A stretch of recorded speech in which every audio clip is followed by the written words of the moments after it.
Assalamu alaikum friends, welcome back to my YouTube channel The Language Lab.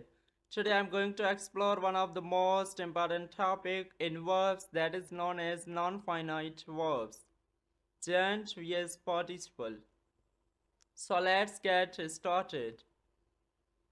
Number first, what is gerund?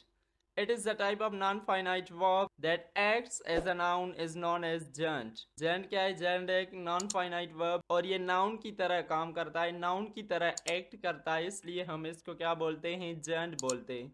मैंने already gerund, participle और infinitive को discuss किया है। अगर आप वो वीडियोस देखना चाहते हैं तो लिंक डिस्क्रिप्शन में मौजूद है, आप वहां से जाकर देख सकते हैं। मैंने इन तीनों को बहुत ही डिटेल में डिस्कस किया है।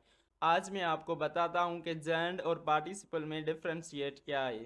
तो चलिए स्टार्ट करते हैं। gerund क्या है? gerund सबसे पहले एक नॉन फाइनाइट वर्ब है और एक्ट करता है एज अ नाउन। तो gerund को पहचानने के लिए उसकी कुछ पॉइंट्स है, चलिए उस पॉइंट्स को डिस्कस करते हैं। नंबर फर्स्ट पॉइंट क्या है? नंबर फर्स्ट पॉइंट ये है कि gerund एक नॉन फाइनाइट वर्ब है। देखिए लैंग्वेज में दो तरह के वर्ब्स होते हैं, एक होते हैं फाइनाइट और दूसरे होते हैं नॉन फाइनाइट। तो gerund किससे बिलोंग करता है? gerund बिलोंग करता है नॉन फाइनाइट वर्ब से। gerund, पार्टिसिपल एंड इन्फिनेटिव ये तीनों के तीनों किस कैटेगरी में आते हैं? नॉन फाइनाइट वर्ब की कैटेगरी में आते हैं। इसके अलावा लैंग्वेज में जितने भी वर्ब्स है वो नॉन फाइनाइट नहीं, वो फाइनाइट वर्ब्स है। gerund, पार्टिसिपल और इन्फिनेटिव ये तीनों के तीनों सिर्फ नॉन फाइनाइट है, अदरवाइज सारे के सारे वर्ब्स फाइनाइट वर्ब्स है। सबसे पहली खूबी या सबसे पहली पॉइंट gerund की क्या है? सबसे पहली पॉइंट gerund की ये है कि एक नॉन फाइनाइट वर्ब है। नंबर सेकंड पॉइंट क्या है? नंबर सेकंड पॉइंट ये है कि एक्टिंग एज अ नाउन, ये नाउन की तरह एक्ट करता है जुमले में। नंबर थर्ड पॉइंट क्या है? It works either a subject और ऑब्जेक्ट, या तो ये सब्जेक्ट की तरह जुमले में काम आता है या तो ये ऑब्जेक्ट की तरह जुमले में काम आता है। मैंने इसको भी gerund की वीडियो में बहुत ही डिटेल में बयान किया है कि ये सब्जेक्ट की तरह किस तरह काम आता है और ये ऑब्जेक्ट की तरह किस तरह काम आता है। मैंने एग्जाम्पल के साथ आप लोगों को समझाया है। अगर आप लोगों ने वो वीडियो नहीं देखी है तो प्लीज़ लिंक डिस्क्रिप्शन में मौजूद है, आप वहाँ से जाकर देख सकते हैं। नंबर फोर्थ पॉइंट इसकी ये है कि ये वर्बल नाउन है, इसको वर्बल नाउन कहा जाता है।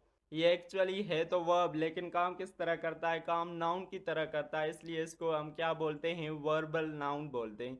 ये चार पॉइंट थी gerund की। चलिए पार्टिसिपल को देखते हैं। पार्टिसिपल भी it is a type of non finite verb. जैसा कि मैंने बताया, इन्फिनेटिव, पार्टिसिपल एंड gerund ये तीनों के तीनों किस वर्ब से बिलोंग करते हैं? नॉन फाइनाइट वर्ब से बिलोंग करते हैं। तो it is a type of non finite verb that acts as an adjective. देखिए gerund किस तरह एक्ट कर रहा था? gerund एक नाउन की तरह एक्ट कर रहा था। और पार्टिसिपल किस तरह एक्ट करता है? पार्टिसिपल एज एडजेक्टिव की तरह एक्ट करता है। तो उसको हम क्या बोलते हैं? पार्टिसिपल बोलते हैं। सबसे पहले पार्टिसिपल क्या है? नॉन फाइनाइट वर्ब है और ये एक्ट करता है as an adjective, is known as participle.